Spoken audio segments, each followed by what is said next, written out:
upon a time, there was a little boy, Jack, who lived with his mother in a small house near the village. They had no source of earnings.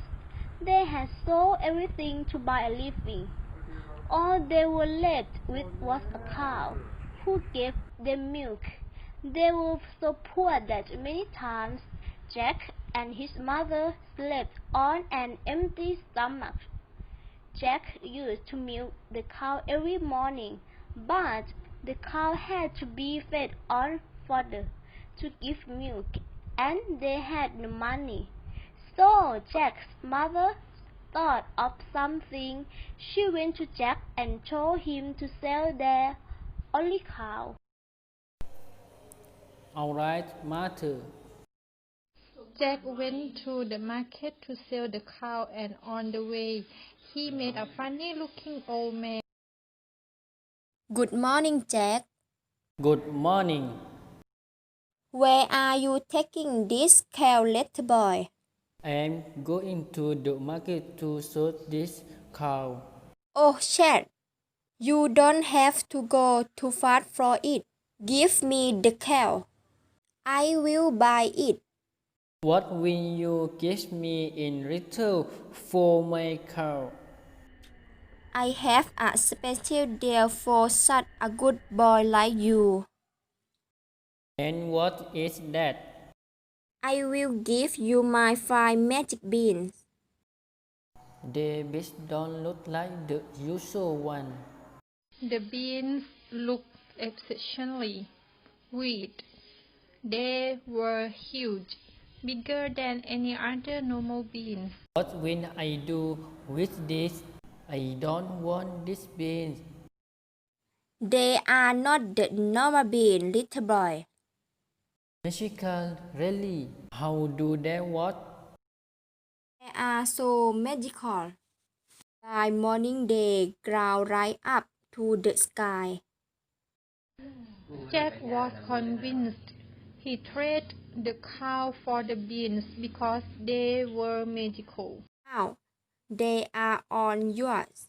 Instead for this cow. Jack was very excited to show it to his mom. On reaching home, Jack smiled and reached into his pocket. Just look at these beans, mother. That are magical. What? Did you sell the cow for these strange-looking beans? Of course, mother. You sold the cow for some beans? How foolish could you be? Mother became furious and threw the beans out of the window. What a silly boy! Jack was very sad. He ran upstairs to his. How could I have been so foolish? I sold the cow for beans. Voice actor. He cried in bed and fell asleep without having his dinner. As the sun rose next morning, Jack woke up and looked outside the window. To his surprise, he saw a beanstalk, so long that it touched the sky. Oh my God! Those beans were really magical. He decided to climb up the beanstalk. The beanstalk went up and up until it touched the sky. Poor Jack cried and cried until at last he could see clouds float. This is awesome. Everything looks so small from up here. As he climbed a little more, he reached a big golden door, shining with the rays of the sun. As he went further, it swung open. It was a kingdom in the sky. It was magical. Jack was awestruck by the beauty of the kingdom.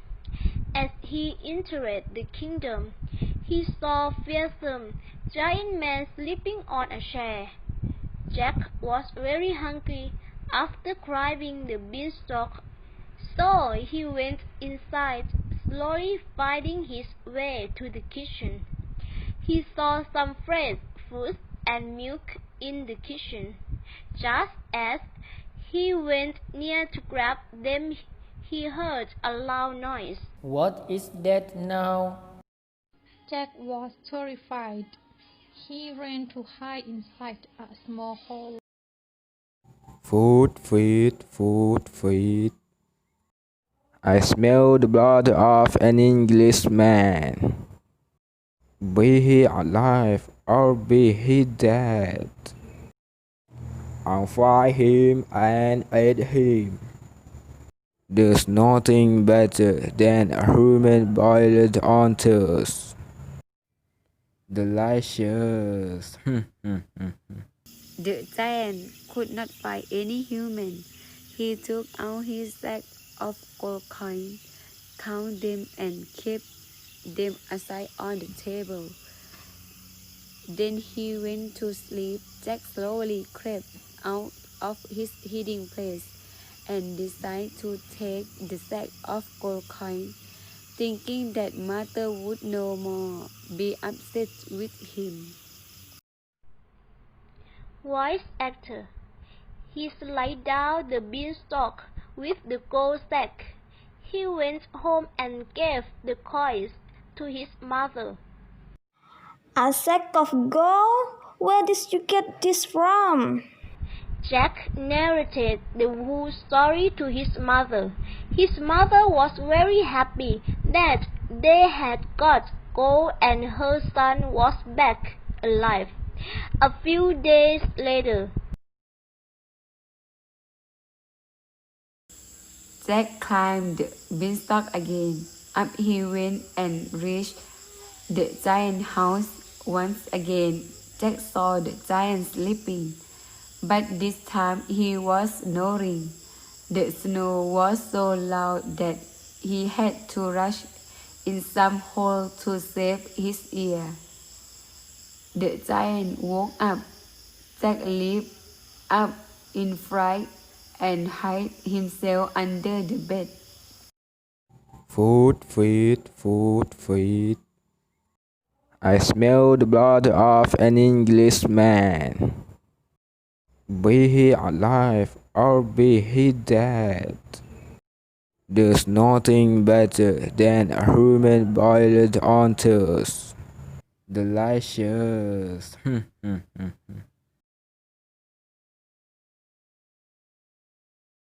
There is no boy in here. the giant did not find anyone. Then he took out a hen and shouted, Lay the golden egg now. Ha ha ha ha ha. Look, Mother, I got a hen this time. Engilsh couldn't act. Jack's mother was very happy with him. For the third time, Jack climbed the beanstalk and went to the giant kingdom. This time, he saw the giant playing song on a beautiful harp he hid below the table. Food, feed, food, feed. I smell the blood of an Englishman. Be he alive or be he dead, I'll find him and eat him. There's nothing better than a human boiled on toast. Delicious. Today I am going to find that Englishman anyhow. He searched here and there, but could find him. He got so tired that he went to sleep. Meanwhile, Jack took the heart and was about to leave. Suddenly, the magic harp cried. The giant suddenly woke up and saw Jack with the harp. Furious, he ran after Jack. So you were the one who stole my hen and the sack of gold. I will punish you for this. But Jack was too fast for him. He slid down the beanstalk as fast as he could, and the giant, realizing he had been tricked, followed him down. Jack slid, and climbed down the beanstalk as quickly as he could, and fetched eggs from his house. He began to chop down the beanstalk. The beanstalk broke, and the giant fell down and broke his crown. He could lose his life in all of this. As Jack's mother saw this, she panicked. She did not stop Jack from robbing things. Jack had become greedy. He could lose his life in all of this. Then went to Jack, feeling sorry, and explained to him. Jack and his mother were very rich now, and they lived happily ever after.